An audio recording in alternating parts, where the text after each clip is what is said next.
when we have delays, we're going to see basically the one that you're probably most familiar with is your set amount of time. So your typical, I want to delay for 3 days, or 2 days, weeks. So other options for you, the calendar date, this may be more familiar to you as well. So if you have like a webinar event, any type of specific date property that's set in stone and you want to do things before, like certain amount of days before that or after that calendar date, that's where you find that one. You still have one on a date property field.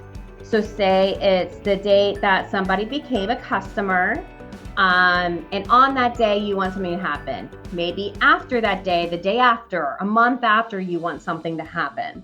So you're able to have that date property field and delay until then.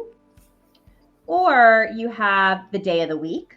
So what's nice about this delay is you can choose multiple days and say, I want Wednesdays and Fridays, and I want to, it's going to be the same day, like same time of day that this trigger happens. So if they get triggered on this workflow at 4 p.m., then it's going to be 4 p.m. on Wednesday and Friday if I choose this time of day. Or I can say specific time of day. And it's going to be, I want it to be 8 a.m. on those days.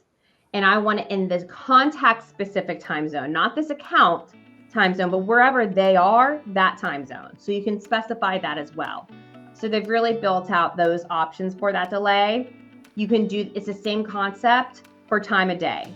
So now we're just saying we want to delay until, 10:30 a.m. on that same day, like on contact time zone or account time zone. So you have these delay options for you.